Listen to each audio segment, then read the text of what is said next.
आइए, सुनिए, देखिए, समझिए सनातन सत्य। जैसी दृष्टि वैसी सृष्टि, दृष्टि विज्ञान। कुदरत, कुदरती रचना एवं कुदरत के कानून से शाश्वत सुख की प्राप्ति। जोधपुर के परम पूज्य महात्मा उपासक प्रोफेसर डॉक्टर सोहन राज तातेड़ के निर्देशन में सनातन सत्य। जैसी दृष्टि वैसी सृष्टि, दृष्टि विज्ञान।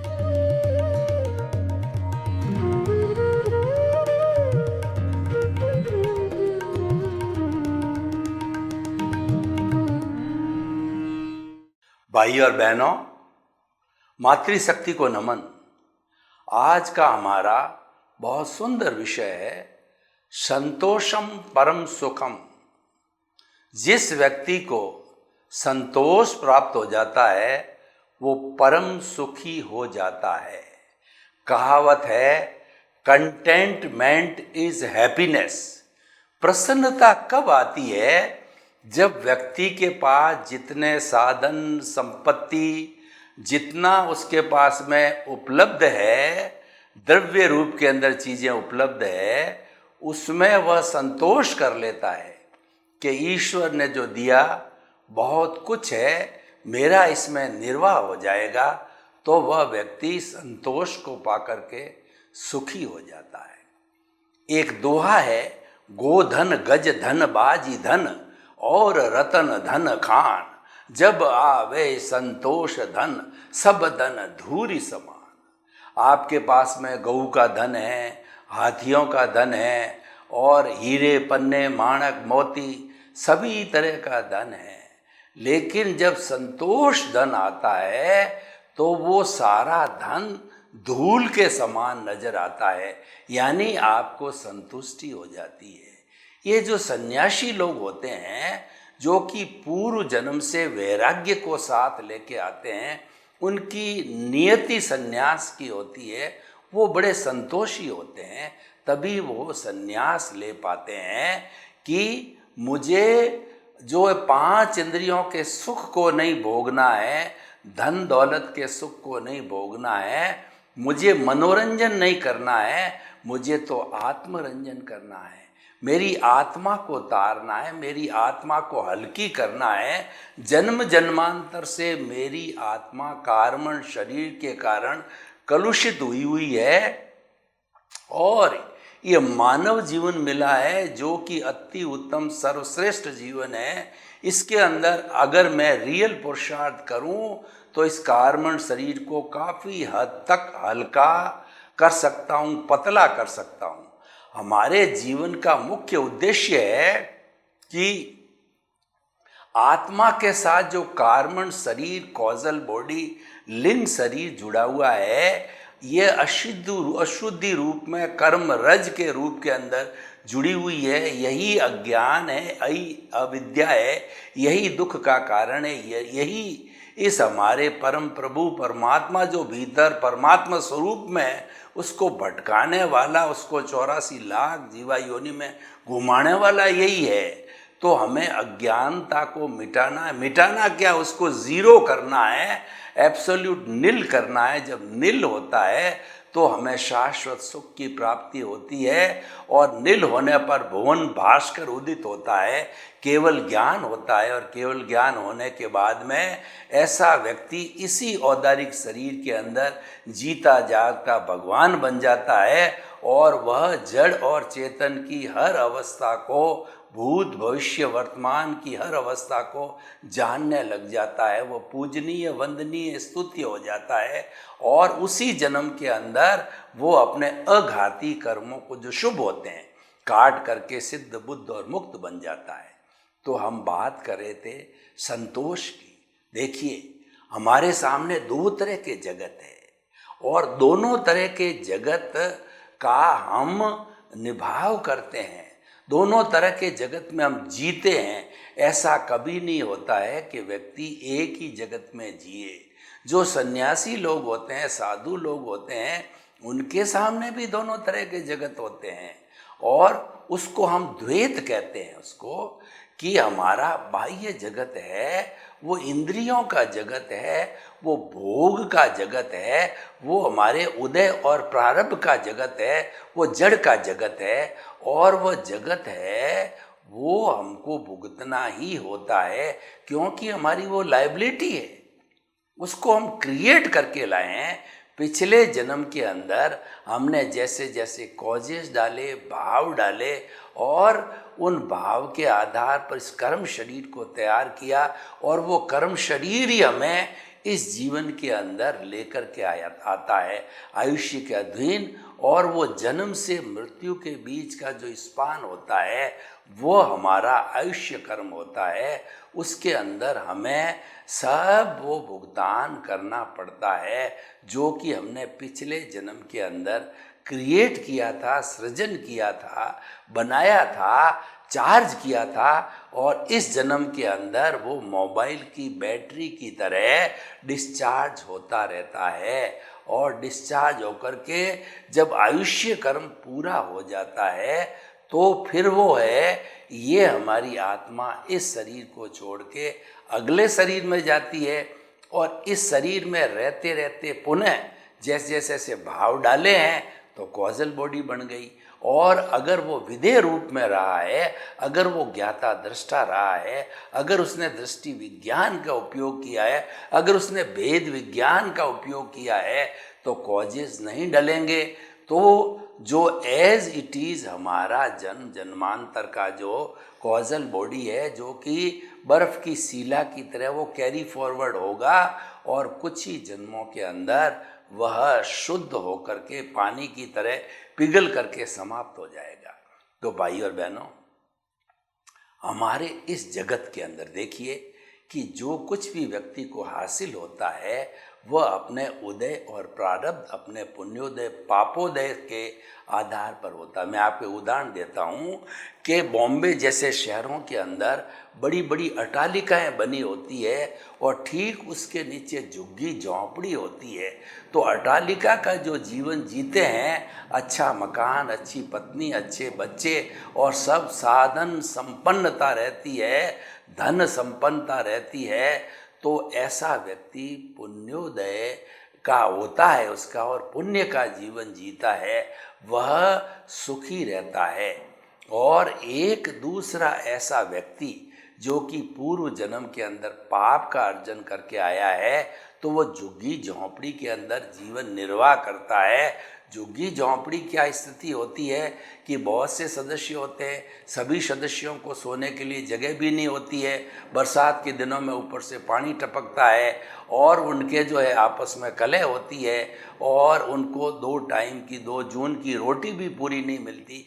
यानी नारकीय जीवन जीते हैं, क्योंकि वह पापोदय है। तो ये सब अपने अपने कर्मों का फल होता है।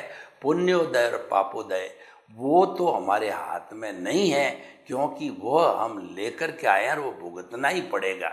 लेकिन ये भुगतते भुगतते हम अगर ये मानसिकता रखें कि जो ईश्वर ने या मेरे कर्मों ने जो दिया है, जैसा घर दिया है, जैसी पत्नी दी है, जैसे माँ बाप दिए हैं, और जैसा मेरे पास में पैसे की सुविधा है, रोजगार है, वो बहुत है, वो बहुत है, उसमें संतुष्ट रहना चाहिए, यानी उसमें ढल जाना चाहिए। देखिए कि हमारा ये जो गृहस्थ जीवन है, हम 10,000 रुपये मासिक जो है वो सैलरी से कहिए या हमारी इनकम से करके भी चला सकते हैं। 1 लाख वाला भी चलाता है, 1 करोड़ वाला भी चलाता है, उसका लिविंग स्टैंडर्ड अलग अलग होता है, पर जीवन सभी का चलता है। क्योंकि आखिर के अंदर मनुष्य को जो है बेसिक रिक्वायरमेंट्स पहले पूरी होनी चाहिए, जिसको हम नीड कहते हैं, और बेसिक रिक्वायरमेंट पूरी नहीं होती है तो वो कष्ट का कारण होता है। बेसिक रिक्वायरमेंट्स हर मनुष्य की होती है, रोटी, कपड़ा, मकान, शिक्षा और चिकित्सा। ये पूरी हो जाती है तो व्यक्ति को धन्यता का अनुभव करना चाहिए, संतोष करना चाहिए। और ऐसा संतोषी व्यक्ति ईश्वर से प्रार्थना क्या करता है कि साईं इतना दीजिए जामे कुटुम समाए, मैं भी भूखा नहीं रहूं और साधुन भूखा जाए। हे परम पिता परमेश्वर, मुझे इतना देना कि न तो मैं भूखा रहूं, न मेरा परिवार भूखा रहे, और न कोई घर के अंदर अतिथि देवो भव। अतिथि का मतलब जो कोई मेहमान होता है उसके आने की तिथि नहीं होती है और वो देवता के समान होता है, उसका मैं अच्छी तरह से सत्कार कर सकूं, इतना मुझे अवश्य देना। थोड़ा समाज का काम कर सकूं, देश का काम कर सकूं, इतना मुझे अवश्य देना कि बेसिक रिक्वायरमेंट पूर्ति हो जावे, फिर मैं राजा भोज हूँ, यानी मैं संतुष्ट हूँ। जो व्यक्ति अपने वर्तमान जीवन से जैसी भी परिस्थितियाँ हैं उससे संतुष्ट रहता है तो वह व्यक्ति बहुत सुखी रहता है। वह व्यक्ति कोई ब्लेम और क्लेम नहीं करता है। और जो व्यक्ति असंतुष्ट होता है वह व्यक्ति ब्लेम और क्लेम करता है कि मेरे पिता के कारण ऐसा हुआ, माता के कारण ऐसा हुआ, पत्नी के कारण ऐसा हुआ। वो अपना जो है दोष दूसरे के ऊपर मढ़ता है और साथ साथ के अंदर वह क्लेम की स्थिति में भी रहता है कि बाल बच्चों को जो है मैं बड़ा कर रहा हूँ, पाल पोस रहा हूँ, इनको पैरों पर खड़ा कर रहा हूँ, और पैरों पर खड़ा होने के बाद में जब मैं बुजुर्ग बूढ़ा हो जाऊँगा तो मुझे उनकी सेवा करनी चाहिए। करे तो अच्छी बात है, नहीं करते तो उसको दुख होता है क्योंकि उसने क्लेम कर रखा था।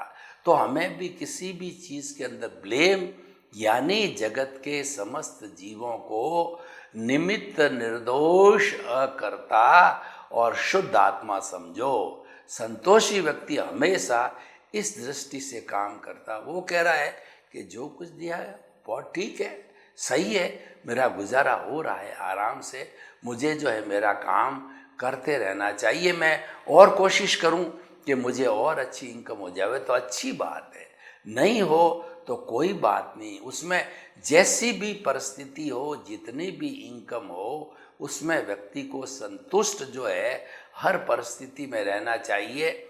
और देखिए, संतोषी व्यक्ति होगा वह अपने बाल बच्चों को भी यही संस्कार देगा कि भाई जो कुछ मिलता है वो पुण्योदय से, भाग्योदय से मिलता है। मेरे भाग्य में जितना लिखा है मुझे मिल रहा है, उससे मैं आपकी शिक्षा, तुम्हारा भरण पोषण, तुम्हारे संस्कार और तुम्हारी ब्याह शादी और तुमको पैरों पर जो है वो जो मेरे पास में साधन है उससे करूँगा। तो इसीलिए आप भी संतुष्ट रहो। वो दोनों काम करेगा, वो संस्कार भी देगा।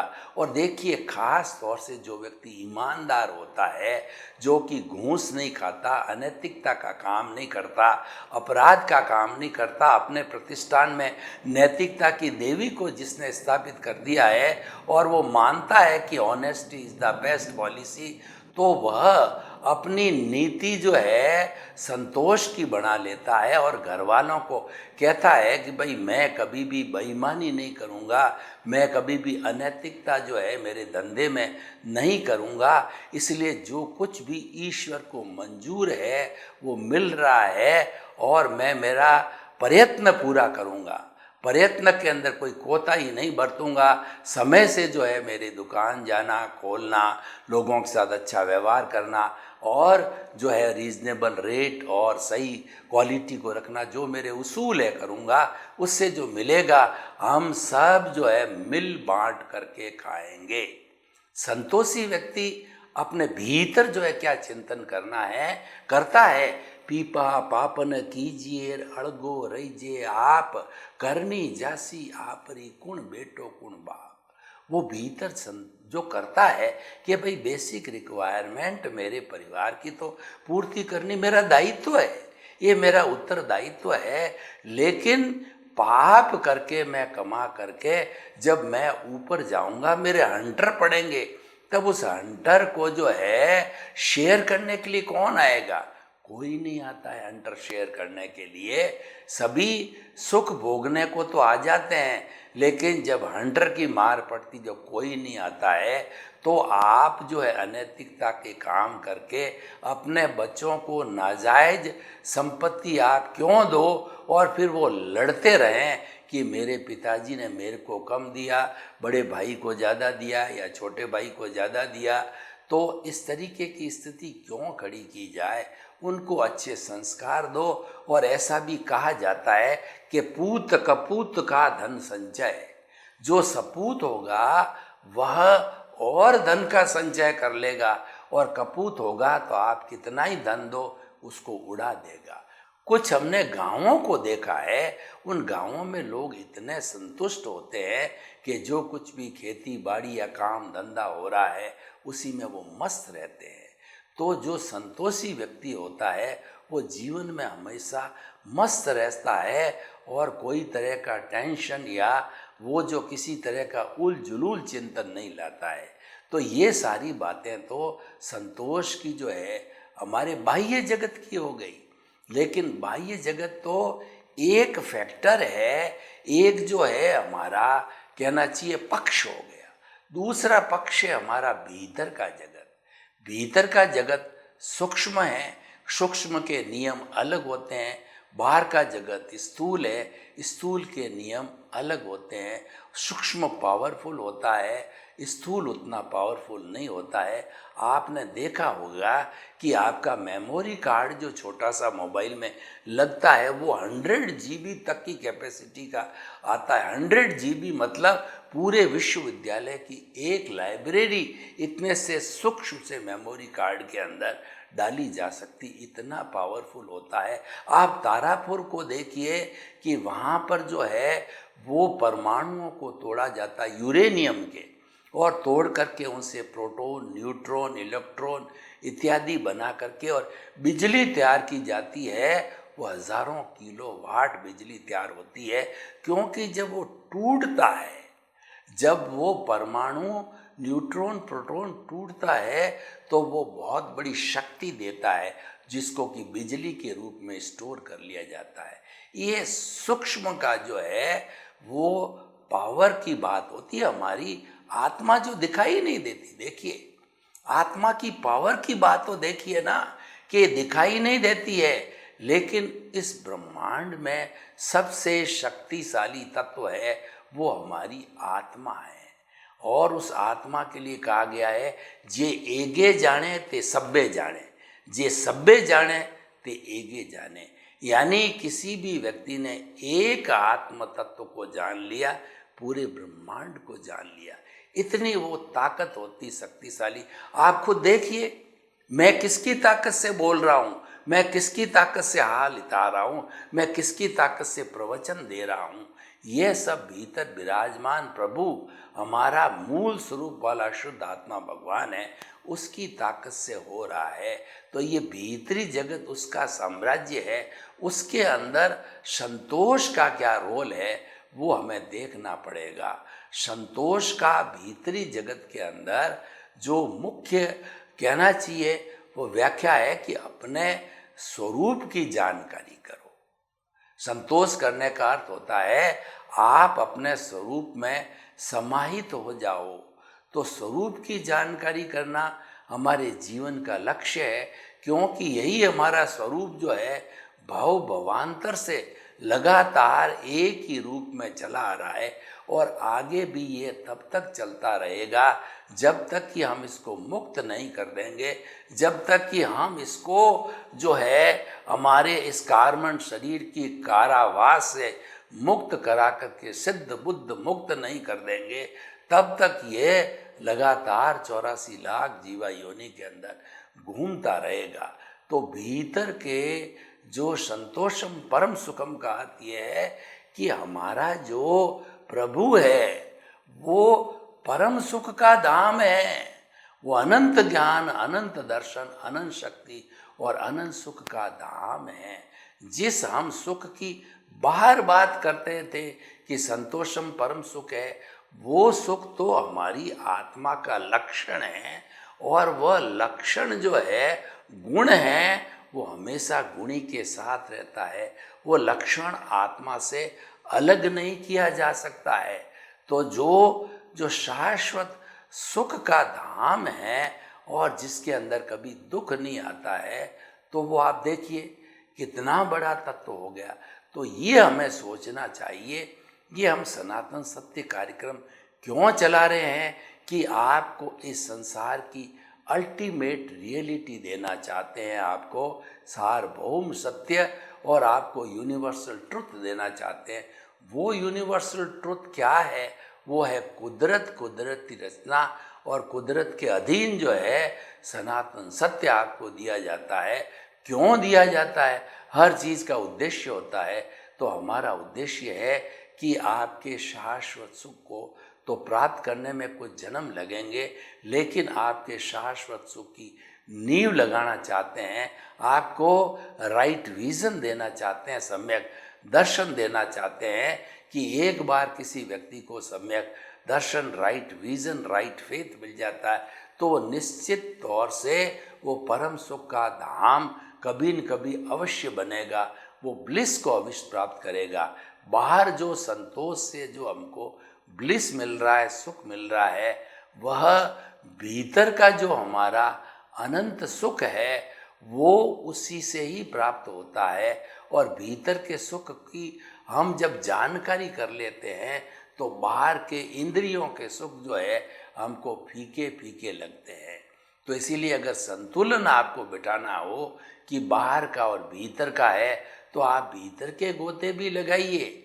बाहर इस कहा यह गया है कि रहो भीतर जियो बाहर। रहो भीतर का अर्थ यह है आप अपने स्वरूप के साथ रहिए, आप अपने प्रभु के साथ रहिए, आप अपने जो है प्रभु के सेवक बन करके रहिए। और जियो बाहर का अर्थ यह हुआ कि जो हमारा व्यवहार जगत है वो आपको जीना ही पड़ेगा, उसमें आपका ऑप्शन नहीं है, वो मैंडेटरी है, वो मैकेनिकल है और वह नाशवान है। क्योंकि मन वचन काया तथा उससे जुड़ी हुई हर अवस्था मात्र कुदरती रचना है, वो अटैच टू दी नेचर हो गई और नेचर ही उसकी क्रिएटर, ऑपरेटर और डिस्ट्रॉयर। आपके हाथ में कुछ भी नहीं है। आप तो मनुष्य तो जो है इस सृष्टि का एक सफरर होता है, वो भुगतने वाला होता है, क्योंकि पूर्व जन्म में उसने कॉजेस डाले हैं, इसीलिए वो सफरर बन गया।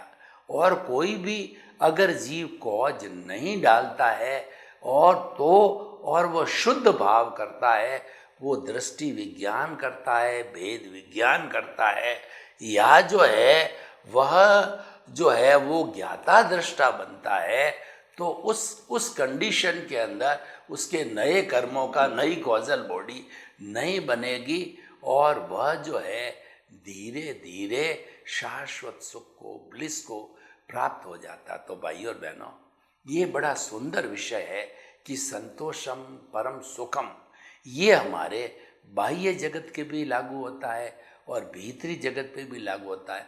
हम ये गहराई से चिंतन करें कि आखिर जो मनुष्य जन्म मिला है इसका अल्टीमेट एम क्या है, इसका जो है वो आखिर हमको सबसे अच्छा उसका क्या पार्ट लगता है। तो व्यक्ति हमेशा ये चिंतन करता है मैं तो मेरी मेंटल पीस में रहूं। जो मेंटल पीस में रहता है वह व्यक्ति आनंद का जीवन जीता है, और आनंद जो है का जीवन जब प्राप्त हो जाता है तो कुछ भी प्राप्त करना शेष नहीं रहता है, सब कुछ प्राप्त हो जाता है। सब कुछ प्राप्त होने का मतलब क्या? हमारा स्वरूप प्राप्त हो जाता है। और हमारा स्वरूप क्या है?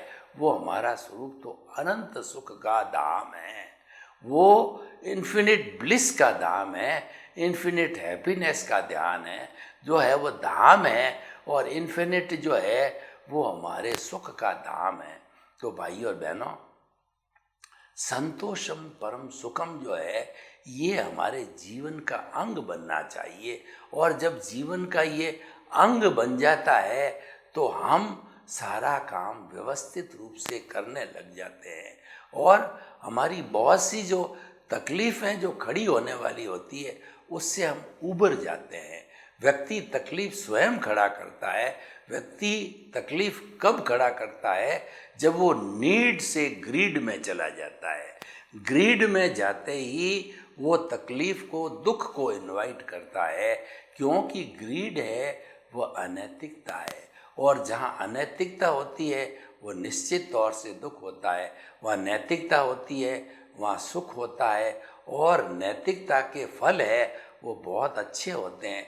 अनैतिकता के फल टेम्परेरी होता है। लगता मनुष्य को ये है कि मैं बहुत बड़ा धनाढ्य हो गया, मैंने बहुत पैसे कमा लिए और उस पैसे से जो है मैं ऐश्वर्य जो है भोग रहा हूँ, लेकिन वही भोग उसके दुख का कारण बनते हैं, कर्म बंधन का कारण बनते हैं।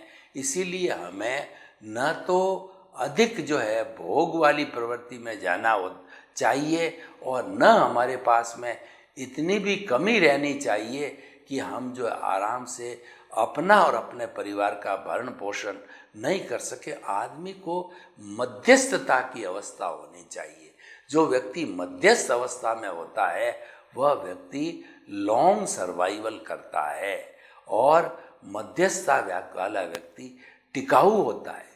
कोई भी धंधा हो, कोई भी परिवार हो, कोई भी व्यक्ति हो, जिसकी जो मानसिकता मध्यस्थता की मानसिकता होता है वो एडजस्टेबल होता है, वो एडजस्ट एवरीवेयर की स्थिति के अंदर आ जाता है कि चाहे सुख है, दुख है, चाहे तिरस्कार है, सम्मान है, चाहे लाभ है, हानि है, उसके अंदर वह संतुष्ट रहने वाला व्यक्ति बन जाता है, क्योंकि संतोषम परम सुखम उसके जीवन का ध्येय बन जाता है। सर्वे भवन्तु सुखिनः, सर्वे सन्तु निरामया।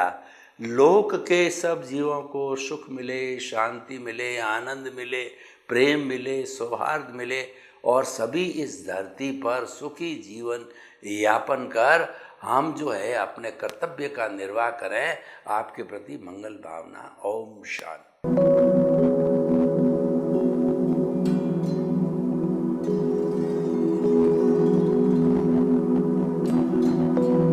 एक ऐसा अंतर्राष्ट्रीय ख्याति प्राप्त मानव जो गुरु प्रेरणा से पिछले 20 वर्षों से वानप्रस्थ जीवन जीते हुए 24 घंटे मानवता की सेवा में संलग्न है।